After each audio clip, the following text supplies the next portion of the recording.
Hello everyone, welcome to my blog. So इस video को आप बहुत ध्यान से देखिए लास्ट तक, क्योंकि इस वीडियो में मैं आप हरतालिका तीज से रिलेटेड मैं आप लोगों से कुछ स्पेशल इन्फॉर्मेशन शेयर करना चाहती हूँ। क्योंकि बहुत लोगों के कन्फ्यूजन्स, बहुत लोगों के डाउट होते हैं कि हम इस व्रत को कैसे रखें, कैसे हमें इसमें क्या करना चाहिए, क्या नहीं करना चाहिए। तो मैं आपको इस वीडियो से रिलेटेड इस वीडियो में सब कुछ डाउट आपके पूरी क्लियर करना चाहती हूँ। तो आज आप इस वीडियो को एंड तक देखिए और आपके सारे डाउट क्लियर हो जाएंगे कि आपको इस व्रत में क्या करना चाहिए, क्या नहीं करना चाहिए। तो आज मेरा हरतालिका तीज का व्रत है। तो मैं आपको मेरी व्रत के हिसाब से कि मैं कैसे रखती हूँ, इस व्रत में मैं क्या करती हूँ, तो मैं उस हिसाब से आपको सब कुछ बताऊँगी। और आप उस तरीके से अगर इस व्रत को कभी रखेंगे तो कभी भी आपको कोई परेशानी नहीं होगी। आप आराम से इस व्रत को रख सकते हैं।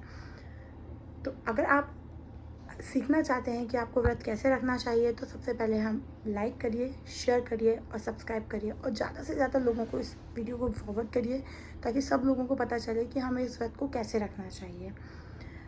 सबसे पहले लाइक करिए, सब्सक्राइब करिए। तो फिर हम लोग अब शुरू करते हैं। तो हमें इस व्रत को रखने के लिए हमने बहुत सुना है कि रात में हमें ककड़ी खा के सोना चाहिए, ताकि सुबह तक फलाहारी ज़्यादा मुँह रहे।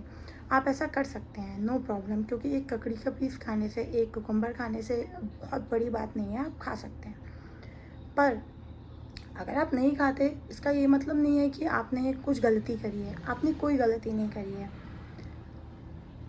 सेकंड थिंग, आप सुबह उठेंगे तो इट इज़ नॉट इम्पॉर्टेंट कि आपको 5 ही बजे उठना है।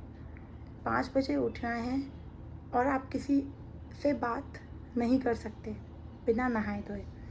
तो ये भी नियम नहीं है, ये बिल्कुल गलत है। मैं नहीं मानती हूँ ये नियम, क्योंकि मैं नॉर्मली जब भी उठती हूँ तो मेरी जैसे ही नींद खुलती है मैं तब उठती हूँ। मैं 5 बजे का, मैंने स्टार्टिंग से ही इस व्रत में ये नियम नहीं बनाया है कि मुझे 5 बजे उठना है और किसी से बात नहीं करनी है। तो मैं अपने समय से उठती हूँ और उसके बाद बात करना, I am making a blog है, मैं यहाँ ब्लॉग बना रही हूँ, तो मैं आप लोगों से बात कर रही हूँ। अभी मैं जस्ट उठी हुई हूँ और उठ के अब मैं अपने सारे काम में लगूँगी। तो सबसे पहले मैंने कहा कि आप लोगों के साथ में ये चीज़ शेयर करनी चाहिए, क्योंकि बहुत लोग डाउट में रहते हैं। ऐसा कोई पर्टिकुलर नियम नहीं है जो आपसे कहेगा कि इस व्रत को हमें ऐसे रखना है, इस व्रत को हमें ऐसे रखना है। आप अपने तरह से इस व्रत को रख सकते हैं, इसमें कोई भी समस्या नहीं है। आपसे लोग कहेंगे, आपसे लोग डराएंगे, बट डरना नहीं है। आप जैसा चाहें इस व्रत को रख सकते हैं। बिकॉज अगर आपसे कोई गलती हो जाए तो it is not a big deal, हो गई, नो प्रॉब्लम।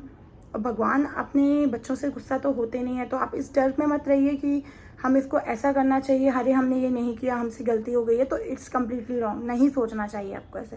व्रत को अपने मन से, साफ मन से रखिए और जैसा आपसे बनता है आप वैसा करिए। इस व्रत की पूजा में भी कोई बड़ी समस्या नहीं है कि इसे बहुत कठिन पूजा मानी जाए। मैं नॉर्मली इस व्रत में जब पहली पूजा होती है उसके बाद जल ग्रहण कर लेती हूँ। जल मैं डायरेक्टली पानी कंज्यूम नहीं करती हूँ, क्योंकि आप डायरेक्टली पानी कंज्यूम करते हैं तो आपको थोड़ी सी प्रॉब्लम होती है। और मैं आपको एक एडवाइस देना चाहती हूँ कि आप कोशिश करिए कि आप चाय कॉफ़ी ना पिएं डायरेक्ट। आप बीच में नींबू पानी का यूज़ कर सकते हैं, बिकॉज़ लेमन नींबू पानी जो है वो आपको बहुत ही रिलैक्सिंग फील करेगा और आपकी सारी प्रॉब्लम्स, हेडेक और जो भी कुछ आपको दिन भर में हो रही हैं, बिकॉज़ नॉर्मली हम दिन भर कुछ खाते पीते नहीं हैं, इवन हम लोग सोते भी नहीं हैं। तो ये चीज़ें होती हैं कि यू फील लिटिल हेडेक और आपको थोड़ा सा फेंटिंग लगता है, बट नो प्रॉब्लम। आप नींबू पानी लीजिए, क्योंकि नींबू पानी वर्क्स वेरी गुड। मैं नॉर्मली नींबू पानी लेती हूँ आफ्टर द फर्स्ट पूजा, पहली पूजा के बाद।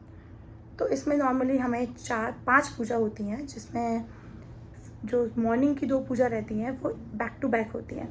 और स्टार्टिंग में पहली पूजा हम लोग करते हैं 7 बजे, सेकंड पूजा हम लोग करते हैं 11 to 12 12 बजे, थर्ड पूजा हम लोग करते हैं 2 बजे, फिर 3 से 4 बजे, फिर 5 बजे हमारी लास्ट पूरी पूजा कंप्लीट हो जाती है। और लास्ट में विसर्जन के टाइम 6 बजे एक और पूजा होती है। तो मेन जो महत्व है, जो मैंने सुना हुआ है कि तीज का है, वो ये है कि आपको रात में जागना है, रात्रि जागरण करना है। तो वो आप कर लेते हो। अगर आप क्राउड में हो, आप बहुत लोगों के साथ में हो, तो बहुत बड़ी बात नहीं है। रात में रात्रि जागरण करके, सबके साथ बातें करके आपका समय निकल जाता है। कभी कभी मेरे पास में कोई नहीं रहता बात करने के लिए, तो व्हाट आई डू, कि मैं टीवी देखती हूँ, मूवी देखती हूँ, माय फेवरेट मूवी मैं लगाती हूँ। तो आप ऐसे करके भी समय निकाल सकते हैं। तो मेरा आपसे बोलना ये है कि आप इस व्रत से बिल्कुल मत डरिए। जैसा आपसे बने आप वैसा करिए और अपने पूरी श्रद्धा से करिए। किसी के बोलने से, किसी के सुनने हुई बातों से आपको ये व्रत नहीं करना है। आपको अपने हिसाब से अपनी कंफर्ट ज़ोन में इस व्रत को करना है, क्योंकि मैं इसको अपने कंफर्ट ज़ोन में ही करती हूँ। चाहे फिर मुझे कोई कुछ भी बोले, लेकिन मैंने जैसे इस व्रत को स्टार्ट किया है मैं वैसे ही करती हूँ। और अगर आपसे नहीं बनता है, आपको कुछ खाना है, आप बिना खाए नहीं रह सकते हैं, फॉर एग्ज़ाम्पल आपका बेबी छोटा है, यू हैव फेसिंग प्रॉब्लम, तो भी इसके एक्सेप्शन केसेस हैं, आप कुछ खा सकते हो, it's not a big deal.